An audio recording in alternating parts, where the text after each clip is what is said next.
네, 안녕하십니까. 곰실장의 친절한 부동산입니다. 오늘은 부동산 입문 가이드의 첫 시간입니다. 부동산 투자자의 기본 자세라는 걸 주제로 이야기를 좀 해볼까 합니다. 이거 화이트보드 갖다 놓고 얘기하는 것도 오랜만이네요. 자, 기본적으로 부동산 투자에 대한 전반적인 이야기예요. 첫 시간이다 보니까 뭐 구체적으로 뭔가 어떤 테마보다는 전반적인 이야기를 좀 해볼까 합니다. 자, 기본적으로 가장 제가 이제 강조하는 부분이 뭐가 있냐면 부동산 투자라는 거는 불로소득이 아닙니다.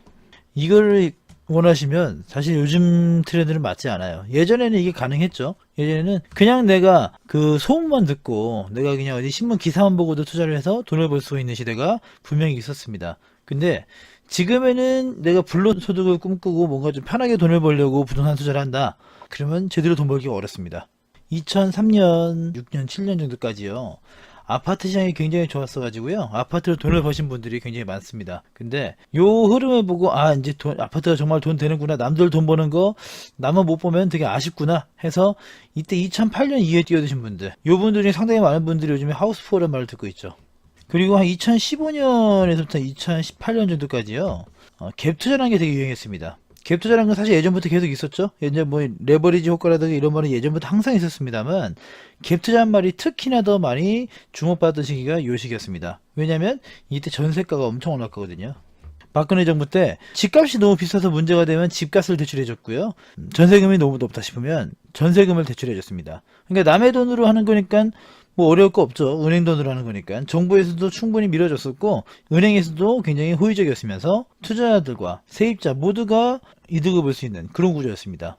그러다 보니까 전세가가 끝없이 올라가게 됐고요. 이거를 기반으로 둔 갭 투자라는 게 굉장히 많이 성행하고 있습니다. 그래서 2018년 같은 경우에는 어떤 기사가 많이 나왔냐면 뭐 대학생들이 자기 등록금을 빼서 투자를 한다든가 아니면은 주부들이 자기 뭐 갯돈을 빼서 뭔가 투자를 한다든가 여러 가지 기사가 많이 나왔었는데 이것도 한때 돈 번 사람들은 초기에 돈 버신 분들이 많죠. 나중에 들어가신 분들은 요즘에 또 역전세 이런 얘기 나오면서 사실은 조금 골치를 아파하는 그런 경우가 발생하고 있습니다. 역전세라는 거는 그거죠. 전세 1억에 들어갔다가 나올 때 보니까 인근 시세가 전세 8천밖에 안 돼요. 그러면 이 2천이라는 거는 사실 집주인의 빚의 빚 그런 경우가 많이 발생하는 게 문제가 되고 있죠. 자, 여기서 왜 이런 말씀을 드리냐면 부동산이라는 게 그냥 남들 돈 버니까 나도 벌 수 있을 것 같아서 그냥 막 들어갔다가 나는 반드시 이렇게 피해 사례가 발생한다는 얘기예요. 이제는 굉장히 리스크를 내가 감안을 해야 되고 그만큼 공부를 하고 그만큼 발품을 팔아야 제대로 된 투자가 가능하다는 게 지금 부동산 시장의 특성입니다. 예전에 뭐 어디 뭐 70년대 80년대는 말할 것도 없었고요. 이때는 사실 일반인들은 땅을 사겠다 뭐 건물을 사겠다 이런 생각을 거의 못 했었지만 90년대 2000년대 이때는 사실상 부동산 투자가 굉장히 많이 성행했었죠. 이때 돈 버신 분들이 굉장히 많았었으니까요. 이때야 그냥 친구 따라 강남 간다고 어디 뭐 친구가 땅 사면 친구가 집 사면 같이 샀다고 돈 버신 분들 굉장히 많았죠. 어지간한 데는 다 땅값이 올랐고 어지간한 데는 집값이 다 올랐으니까. 근데 이제 요 시기가 되면서 요때부터가 이제는 옛날처럼 그냥 부동산 투기식으로 사실 이 시기에는 거의 투기라고 보는 게 맞죠. 투기와 투자의 차이는 뭐 여기저기 말이 많습니다만 저 같은 경우는 그냥 그 과정의 여부에 대한 부분을 따져요. 내가 집을 살면서 여기가 집값이 올라주면 땡큐니까 그런 식의 과정이 있다던가 그러니까 우리가 보통 사람한테 투자한다 얘기하죠. 사람한테 투자해서 얘를 뭐 돈을 쏟아붓고 애정을 쏟아붓고 뭔가 교육을 하고 해서 이 사람을 키워서 뭔가 투자를 한다. 그런 느낌이 가죠. 사람한테 투기한다. 이런 말은 없지 않습니까? 그죠? 그러니까 그런 것처럼 투자와 투기의 차이는 굉장히 많아요. 이거저거 뭐 경제학자에 따라서 기준이 다 다릅니다. 근데 저는 그냥 과정이 있느냐 없느냐에 따집니다. 옛날에 부동산 같은 경우는 사실상 과정이 별로 필요가 없었습니다. 계속해서 올랐기 때문에 투기라도 충분히 가능했습니다. 근데 지금은 투자가 진행이 되어야 돼요. 그저 그냥 돈 놓고 돈 먹기식의 돈놀이는 어렵습니다. 그래서 더 많은 공부를 해야 되는 것도 사실이에요. 그래서 부동산 공부는 많이 해야 되는데 그러다 보면 부동산이 어렵구나 이게 내가 쉽게 접근할 수 없구나 일반 서민들은 하기 어렵겠구나 그런 생각은 또 안 하셔도 되는 게 어렵지는 않습니다. 부동산이라는 게 우리가 굳이 뭐 법률적인 부분이라든가 혹은 뭐 세금이라든가 아니면 무슨 공학이라든가 이런 식의 접근은 굳이 필요 없습니다. 우리는 투자를 위해서 알아보는 거니까요. 근데 조금 공부해야 되는 부분이 뭐가 있냐면 좀 넓게 가셔야 돼요. 그 시기에 문화라든가 그리고 정치라든가 경제, 사회 이런 부분들을 너무 깊게 보실 필요는 없고요. 어느 정도의 트렌드라든가 흐름 정도는 알고 계시면 부동산 투자에 굉장히 좋습니다. 요거에서 이제 되게 핵심적인 게 뭐가 있냐면 경제와 사회가 합쳐져가지고 일자리에 대한 부분이죠. 산업, 이거에 대한 부분이 부동산 시장에서는 굉장히 중요합니다. 약간 뭐 여담이 되겠지만 1차 산업이 융성했을 때, 이때는 뭐 농업이라든가 어업이라든가 임업이라든가 이런 식이었죠. 요때는 어디가 부자가 많았습니까? 호남 지방이 부자가 많았습니다. 여기가 평야가 굉장히 많았고요. 그 조업이 굉장히 잘 됐던 곳이었기 때문에 호남 지역이 전반적으로 좋았습니다. 근데 박정희 정권 들어서 2차 산업으로 넘어가죠.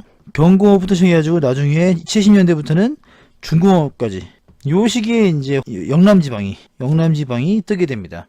경부고속도로가 굉장히 큰 역할을 했고요. 부산이라든가 뭐 구미라든가 이런 식의 중간중간 그 산업단지들이 굉장히 많이 생기게 되면서 2차 산업에 따른 부동산 시장은 굉장히 바뀌게 됩니다. 3차 산업, 금융, 물류, 뭐 관광, 서비스, 이런 것들이 3차 산업인데, 이런 것들의 가장 핵심이 되는 거 뭐냐면 인구거든요. 인구가 많아야 뭔가 금융이라든가 물류라든가 이런 부분들이 다 해당이 되는 거니까. 그래서 지금은 수도권에가 굉장히 강력하게 자리 잡고 있습니다.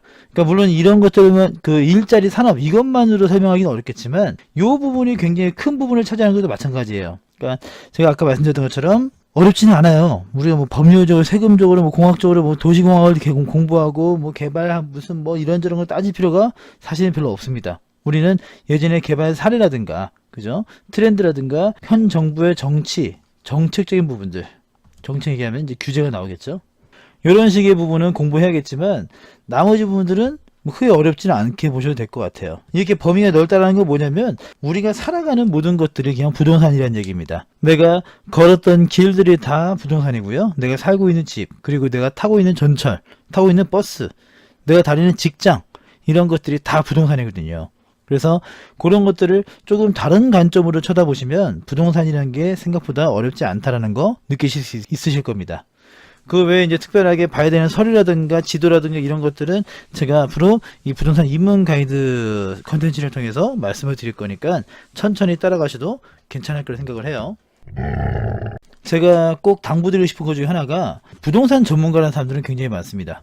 뭐 TV 나오고 이런 분들이 있죠. 이분들에 대해서 너무 이렇게 맹신하실 필요는 없어요. 물론 참고는 하셔야 되고요. 이 사람들이 어떻게 보면 트렌드라든가 이런 부분에서 굉장히 중요한 사람들이기 때문에 알아는 둬야겠죠. 이 사람들의 인터뷰라든가 이 사람들의 뭐 강의라든가 이런 것들 들어두시면 나쁠 게 없습니다. 책도 마찬가지고요. 근데 중요한 건 뭐냐면 이 양반들은 책임이 없어요. 내가 이 사람들 말 듣고 아파트 샀다가 망해도 누가 하나 책임지는 사람이 없습니다. 이 사람들이 이제 토지시장이 무조건 좋다, 이제 오피스텔이 굉장히 전성기다 라고 말해서 그 말 듣고 투자했다가 잘 안되면 누가 책임져 주는데요? 그냥 그 사람들은 방송에 나와서 인터뷰해 준 거고 신문기사가 물어보니까 대답해 준 거고 이게 다인데, 나는 그걸 보고 참고해서 투자를 했단 말이죠. 근데 제대로 안 돼? 그건 아무도 책임져 주지 않습니다. 되게 중요한 부분이에요. 거기다 또 문제는 뭐냐면 이 부동산 전문가라는 분들이 대부분 다 뭐냐면 이해관계자예요. 어디 무슨 전문가 나온 사람들이 대부분 다 뭐 은행권에서 부동산 관련 업무를 맡고 있고요. 이 사람들 대부분 다 이제 뭐 아파트 이쪽이랑 관계가 있겠죠. 그리고 어디 무슨 건설사, 이런 분들이 굉장히 연계가 많이 되어 있습니다. 어떻게 보면 해당 시장에서 이해관계자 당사자인데 이 사람들이 그거에 대해서 나쁘게 전망한다든가 이러기는 어렵겠죠. 그래서 뭐 교수분들이라든가 이런 분들도 이제 사실 좀 중립적으로 말씀해 주실 것 같긴 한데, 근데 요분들 같은 경우도 이 부동산 쪽이 풀이 되게 좁아요. 그래서 어떻게 보면은 어디 개발 사업 한다든가 건설사라든가 이런 데랑 연관 있는 경우가 상당히 많습니다. 그래서 이분들 말씀 역시도 무조건 중립이라 보기는 어렵습니다. 이런 사람들이 얘기하는 것들, 인터뷰 아니면 책, 세미나 이런 것 통해서 내가 참고해서 공부를 하는 거지, 이 사람들의 말을 그대로 믿고 맹신할 필요는 전혀 없다는 얘기예요. 제가 요거랑 관련해서 사실 그냥 뭐 말은 안 되는 이야기지만 이야기를 하나 들려드리자면, 자, 인디언 부족이 굳이 사실 인디언일 필요는 없습니다. 근데 제가 옛날에 들었던 게 인디언이어가지고, 인디언 부족이 A 부족이 있고 B 부족이 있습니다. 우리가 이제 겨울이 끝나가고 봄이 다가오지만 이 인디언 부족은 이제 겨울이 찾아온다고 하자고요. 겨울이면 뭐를 해야 돼요? 월동 준비를 해야겠죠. 그래서 기상청에다가, 말도 안 되는 얘기지만 기상청에다가 전화를 합니다. 전화해서 이번 겨울에 많이 추울까요? 라고 물어봅니다. 그냥 기상청이 겨울이니까 많이 춥겠죠. 그러니까 A 부족은 월동 준비를 하는데 뭐 인디언 부족이니까 할 게 없으니까 장작을 쌓기 시작합니다. 막 쌓아놔요. 그러다가 한 번 더 물어봐요. 이번 겨울에 많이 추울까요? 기상청에 물어보죠. 기상청은 무슨 답을 하냐면 겨울이니까 많이 춥겠죠 라고 또 얘기를 해요. 그래서 A부족이 야 많이 춥대는데 장작 더 쌌자 그래서 플러스를 시킵니다. 자 그러면 이제 B부족이 마찬가지로 겨울 준비를 해야 돼요. 월동 준비를 해야죠. 그래서 기상청에다가 전화를 해서 물어봅니다. 이번 겨울에 추울까요? 라고 물어봐요. 그럼 기상청은 뭐라 그럴까요? 뭐 당연히 아까 이제 했던 것처럼 겨울이니까 춥겠죠. 뭐 이런 답이었으면은 제가 이렇게까지 말씀드리지는 않았겠죠. 기상청이 한 얘기가 뭐였냐면 요 A 부족이 장작을 저만큼 쌓아놓은 거 보니까 이번 겨울은 좀 춥겠습니다. 자 어떤 걸 얘기하고 싶냐면 어떻게 보면은 전망이라는 게요 여러 가지 요소가 복합되어야겠지만 A 부족처럼 내 전망을 듣고 움직이는 사람들, 쉽게 말해서 부동산 같은 경우에는 이제 시장에 안에 있는 사람들이겠죠. 투자자들이라든가 실수요자들이라든가 그 사람들이 포함이 돼요. 이 전망을 듣고 움직이는 사람들까지도 염두에 두고 전망을 내린다는 얘기죠. 전망의 기본은 뭐냐? A부족처럼 내가 이 현상, 겨울 월동준비라는 이 현상에 대해서 기본적인 방향을 전망을 하고요. 내가 춥다고 말했을 때 어느 정도 춥다, 많이 춥다, 덜 춥다 라고 말했을 때 A부족은 그에 따라 움직이겠죠. 그러면 이 현상 자체가 또 재료가 돼서 B라는 부족에게 다시 또 전망을 내릴 수가 있습니다. 쉽게 말씀드려서 부동산 시장 전망이라는 게요 굉장히 좀 현상에 대한 부분들은 분명히 있습니다. 뭐 아파트 분양이 어떻게 되어 있고 올해 입주량이 어떻게 되어 있고 이런 것 때문에 현상에 대한 예측을 해요. 그리고 예측을 하면 그에 따라서 움직이는 사람들이 분명히 있습니다. 그럼 그 사람들에 대해서도 이제 전망에다 포함시키는 거죠, 요소에다가. 그래서 어쩔 수 없는 게 현상이 바뀌게 되면 뭐 예를 들어서 전세난이 문제가 됐었는데 갑자기 역전세로 바뀌었다. 그러면 전망이라는 것도 빠르게 바뀌죠. 그리고 그 전망을 듣고 움직이는 사람들 역시 또 빠르게 움직입니다. 그러니까 이런 부분들이 쌓여있다 보니까 이 전망 하나 가지고 부동산 전문가들의 의견 하나 가지고 투자하신 분들은 굉장히 좀 불안정할 수밖에 없어요. 근데 문제는 뭐다? 이렇게 움직이는 사람들의 책임은 누가 지냐 이거지. 책임은 결국 본인입니다, 본인. 중요한 건 본인들이 부동산을 보는 눈이 있어야 내가 내 재산을 지킬 수가 있다는 거 다시 한번 명심하셨으면 좋겠습니다.